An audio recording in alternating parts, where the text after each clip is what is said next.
বন্ধুরা তোমরা সবাই কেমন আছো? বেবিবুলা কেয়ারএসের তরফ থেকে সকলকে স্বাগত। এত গরম পড়েছে, আমি মোটামুটি ভালোই আছি। আবার তোমাদের সামনে একটা নতুনত্ব রেসিপি নিয়ে চলে এসেছি। আজকে তোমাদের দেখাবো চিংড়ি মাছের রেজালা। তাহলে চলো, ভিডিওটি কিন্তু প্রথম থেকে শেষ পর্যন্ত আমার সাথে থাকতে হবে আর দেখতে হবে। চিংড়ি মাছের রেজালার জন্য আমি 600 গ্রাম মতো চিংড়ি নিয়েছি, মাঝারি সাইজের চিংড়ি। প্রথমেই আমি লবণ আর একটু লেবুর রস মাখিয়ে নেব দিচ্ছি, আর এই যে একটু লেবুর রস। রেজালার জন্য আমি দেখো একটা বড় সাইজের পেঁয়াজ সেদ্ধ বসিয়েছি। কড়াইটা গরমও হয়ে গেছে, এবার আমি সর্ষের তেল দিচ্ছি। তেলটা গরম হয়ে গেছে, এবার চিংড়ি মাছটা ভেজে নিচ্ছি। চিংড়ি রেজালাই তো কোনো হলুদ পড়ে না, তাই আমি হলুদ দেইনি এখানে কোনো।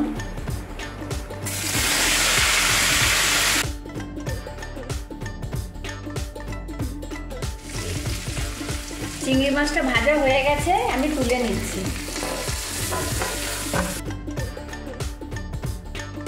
সেদ্ধ পেঁয়াজটা আমি বেটে নিচ্ছি, ঠান্ডা হয়ে গেছে। রেজালার জন্য যে একটা সাদা মশলা তৈরি করা হয়, মশলা লাগে, সেটা আমি এখন বেটে নিচ্ছি। যে প্রায় 15-20টা কাজু আর 1 চামচ চারমগজ, এটা আমি মিক্সিতে বেটে নিচ্ছি। চিংড়ি মাছটা ভাজার পরে ওই কড়াইতেই আমি সর্ষের তেল দিচ্ছি। ফোড়নের জন্য নিয়েছি গোটা গরম মশলা, এলাচ, লবঙ্গ, দারচিনি, একটু জয়িত্রী, আর এখানে গোলমরিচ কয়েকটা, 8-10টা, আর 5টা শুকনো লঙ্কা। এগুলো আমি ফোড়নে দেবো।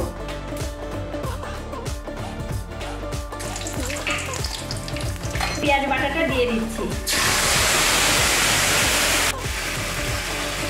পেঁয়াজের কাঁচা গন্ধটা চলে গেছে, পেঁয়াজটা মোটামুটি কষিয়ে দিয়েছি। এবার আমি 2 চামচ আদা, রসুন আর কাঁচা লঙ্কার পেস্ট দিচ্ছি।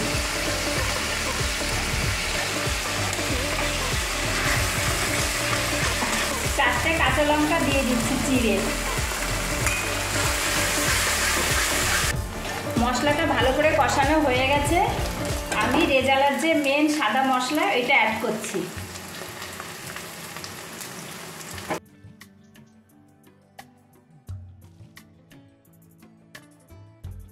লবণ দিয়ে দিচ্ছি। দেখো মশলাটা আমার ভালো মতো কষানো হয়ে গেছে, তেলও ছেড়ে গেছে। এবার আমি টক দই অ্যাড করব। টক দইটা অ্যাড করছি মশলার ভেতর। টক দই দেওয়ার পর মশলাটা ভালো করে কষানো হয়ে গেছে। এবার আমি চিংড়ি মাছগুলো দিয়ে দিচ্ছি।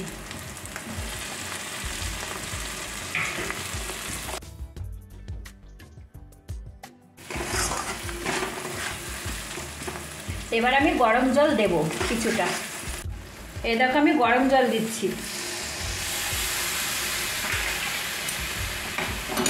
আমি এখানে বেশি গরম জল দেবো না, একটু মাখা মাখা করবো বলে অল্প গরম জল দিলাম। তোমরা চাইলে একটু ঝোল ঝোলও করতে পারো, কিন্তু মাখা মাখাটাই বেশি খেতে ভালো হয়।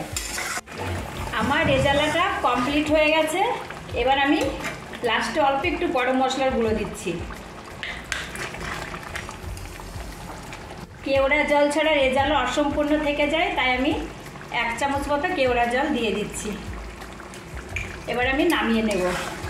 দেখো বন্ধুরা, আমি কত সহজেই চিংড়ি মাছের রেজালাটা বানিয়ে ফেললাম। তোমরা তো অনেক মাছের রেজালাই খেয়েছো, কিন্তু একবার শুধু চিংড়ি মাছের রেজালা খেয়ে দেখো, খুব ভালো হয় খেতে।